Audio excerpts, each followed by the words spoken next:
Salut à tous, bienvenue dans Story Movies. Au sommaire de nos envies de cinéma, Pierre Ninet revient sur son entraînement de pompier pour le film Sauver ou périr. On était tous vraiment, littéralement bouleversés par les gens qu'on rencontrait et la force d'espoir et de lumière qu'ils portaient en eux, quoi.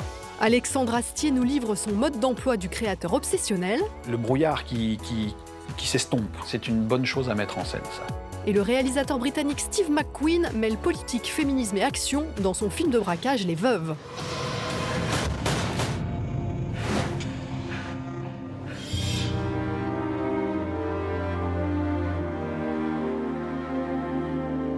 C'est un lieu où l'on entre avec respect car il abrite des super-héros, des vrais, les pompiers.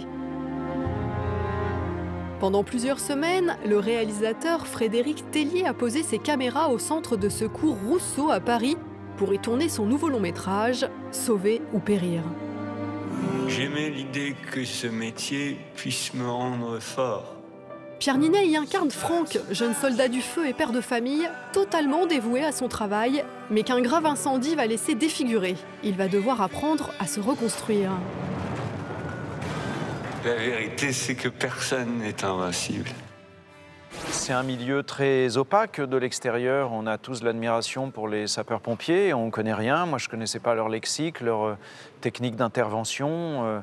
Donc, j'avais envie de m'intéresser à eux. Voilà. Et comment vous aviez envie de les filmer ? Parce qu'on est au cinéma, on n'est pas dans du documentaire, donc il y a une envie de cinéma. Oui, il y a une envie de cinéma et il y a une envie de documentaire.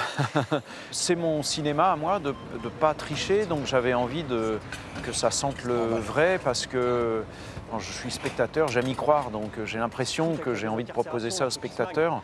J'aime bien que le spectateur soit, pendant quelques temps, plus un spectateur, mais un personnage parmi les personnages, quoi. Quel conseil vous avez donné à Pierre Ninet ?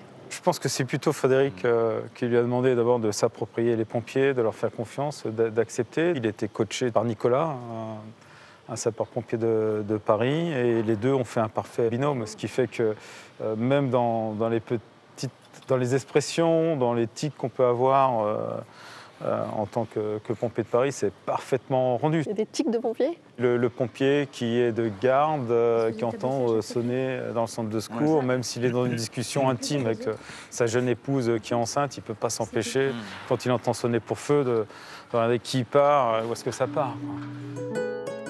Pierre Ninet, justement, le voici de retour dans ce lieu où il s'est entraîné durement. L'acteur s'est également rendu auprès de grands blessés afin d'incarner le plus justement possible dans la seconde partie du film la souffrance de ce personnage au corps abîmé. Une prestation jamais ostentatoire à l'image du film, vibrant hommage à ses professions de sauveur, mais aussi à la force de vie des grands accidentés. Pierre, vous ressentez quoi en revenant dans cet endroit ? Je pense que c'est rare pour un acteur d'avoir l'occasion de revenir sur les lieux d'un tournage de film. C'est ce que je me disais, ouais. C'est jamais, même, je pense. C'est très particulier, en plus, parce qu'ici, on a toujours eu un mélange de fiction et de réalité quand on était là. Donc c'est encore plus particulier parce qu'on avait des pompiers évidemment à la caserne, ils nous ont accueillis, mais la vie continuait. Donc il y avait les pompiers qui partaient en intervention, les enfants qui jouaient dans la cour, les sirènes tout le temps, les entraînements et le bal du 14 juillet qu'on a filmé ici au milieu du bal, donc parmi les vrais gens du quartier, tous les gens qui venaient faire la fête. Donc c'est particulier cet endroit. Et puis évidemment un appartement où on a tourné la vie de ce couple, de Franck et Cécile, les deux personnages du film. Et puis c'est très particulier la vie en caserne aussi, quoi. C'est quelque chose dont on se doute peu et que les gens, j'espère, vont découvrir dans le film. Ça va et toi ? T'as pu dormir ? Ouais, j'ai dormi, j'ai révisé, j'ai mangé. Ça m'a pris bien 4 mois de les apprivoiser, de les connaître, de comprendre comment se passe une journée type et puis de m'entraîner avec eux physiquement. Mais est-ce qu'on se dit pas le cinéma, ou moi en tant qu'acteur, je vais avoir du mal à restituer cette réalité-là? Si, mais ça c'est un flip tous les matins de toutes les histoires et de tous les films. Mais là, on était tous littéralement bouleversés par les gens qu'on rencontrait. Et la force d'espoir et la force de lumière qu'ils portaient en eux, quoi. Quand je perdais connaissance, plus je pensais qu'à Cécile et à mes bébés.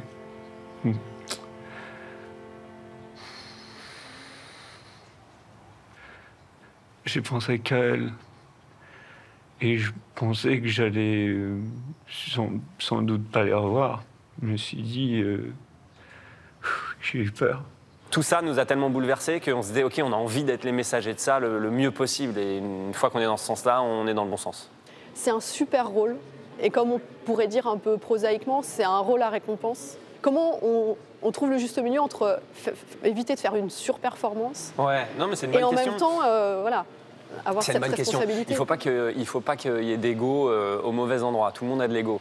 Mais il faut que cet ego il soit au service de l'histoire, quoi, de se dire, OK, je veux effectivement être un bon messager des gens que je rencontre, des choses que je vois, et des gens qui connaissent des destins aussi durs et en même temps magnifiques, souvent, comme je disais. Et déjà être concentré sur, OK, on va essayer de raconter la meilleure histoire possible, de la meilleure manière possible. C'est déjà, si en plus on est en train de se dire, ah tiens, ça serait bien qu'on me voit comme ça, ou ça je pourrais gagner un prix avec ça. Je n'ai même pas la place dans ma tête et tant mieux, tant mieux, tant mieux, tant mieux. Vous parliez de mission. Être acteur, c'est une mission. Faire du cinéma. Oui, moi je crois à ça. Je crois qu'on est des conteurs, comme à l'époque où il n'y avait pas de cinéma et pas encore peut-être tout à fait de théâtre et que les gens racontaient des histoires. Et il y en a encore beaucoup, des conteurs. On est exactement ça et c'est un rôle très important dans la société. Largement plus dérisoire qu'être pompier ou infirmière. C'est un métier d'illusion qui fait travailler l'imaginaire et qui participe de la culture. C'est pour ça que j'en viens à dire que c'est un truc quand même important. Donc moi je me sens à la fois missionné et chanceux et fier qu'on me donne cette responsabilité-là de raconter des histoires aux gens.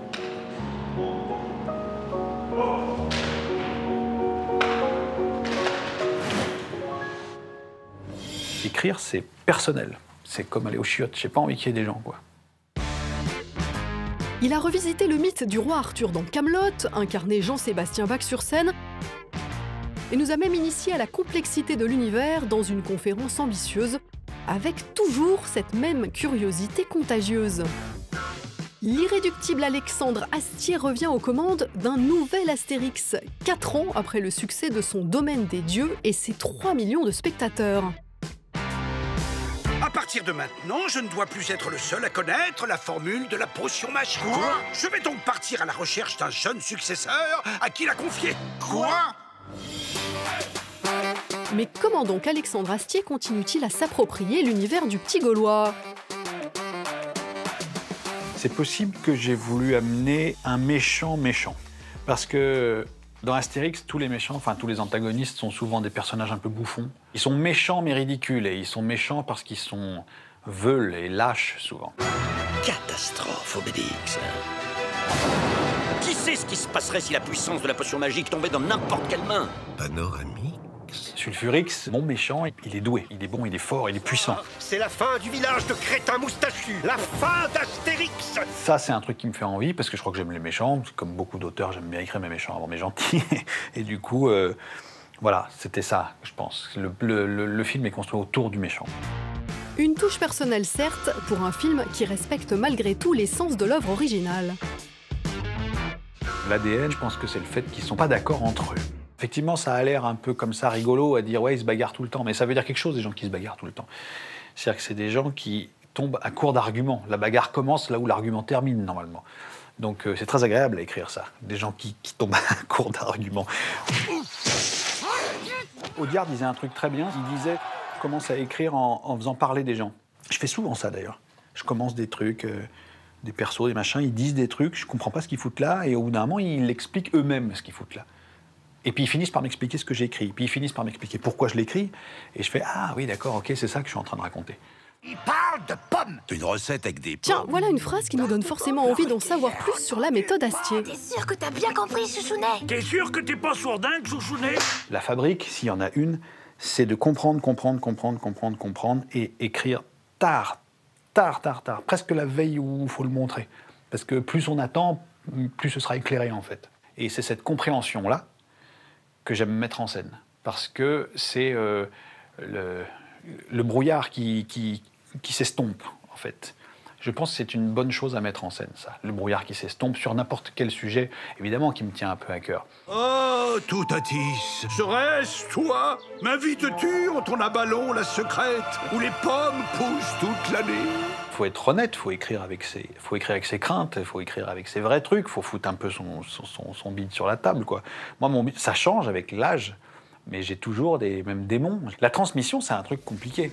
Donc je patauge comme ça avec mes enfants, avec mon idée de la transmission entre deux mondes. Et il m'est même arrivé de dire bon, je vais arrêter d'écrire sur un mec qui a des problèmes avec ses enfants. J'écrivais un truc et puis je le regardais puis je dis merde, si, il a encore des problèmes avec ses enfants. C'est infernal. Money, sex, drugs. Autant de thèmes clichés du cinéma que Steve McQueen transcende dans le sien. S'il y a bien un réalisateur qui n'a pas vendu son âme à Hollywood, c'est bien lui. Auréolé d'une reconnaissance internationale depuis l'Oscar du meilleur film pour 12 Years a Slave, Steve McQueen est un cinéaste exigeant, intransigeant et engagé. Run, run, the paddy will look at you. Run, nigga, run, where you better get away. Run, nigga, run. Après 3 longs métrages, le réalisateur anglais s'attaque cette fois-ci au film d'action avec Les Veuves. Il y raconte l'histoire de 4 femmes qui reprennent le flambeau de leur mari braqueur mort lors de leur dernier coup.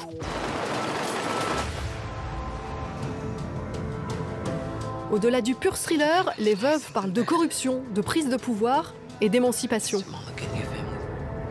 Et si Steve McQueen avait réussi à réaliser le film d'action féministe et politique qu'on attendait tant? We have 3 days to look and move like a team of men. The best thing we have going for us is being who we are. Why? Because no one thinks we have the balls to pull this off. Pour écrire les personnages féminins des Veuves, Steve McQueen l'a joué collectif en faisant appel à la scénariste la plus courtisée du moment, Gillian Flynn, auteure de Gone Girl, mais aussi du livre qui a inspiré la série Sharp Objects. Solved our problem. What's this? This is Belle. She's fast, she's smart, and she can drive.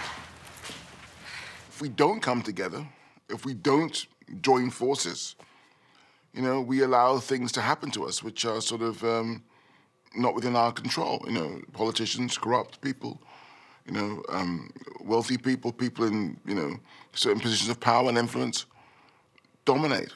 And I'm just saying with this picture, if we don't come together, regardless of our background or regardless of what we have an ideas of each other, we won't get anywhere. I need help. I don't see what I can do. If I could do both, engage people and talk to people, then great. That's things I love to do. And you think of movies from the 70s, that's what they were doing all the time. They were dramas, but they were also social and political. They were thrillers, but they were also social and political because the directors didn't put blinkers on. They had a view of the environment of the world that the story was taking place in. Very important.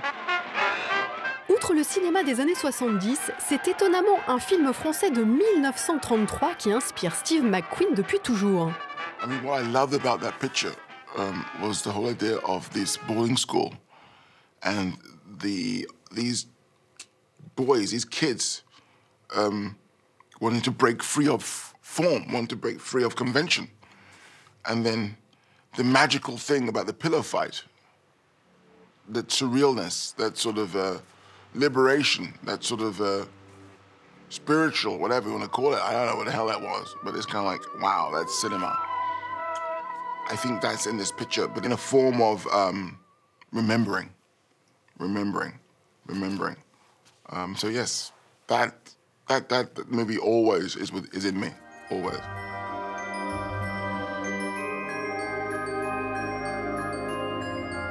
The only thing that's worth living for, the only thing which is worth dying for is love. That is it. So the quality of life, the fact that I know if you're happy, I will be happy.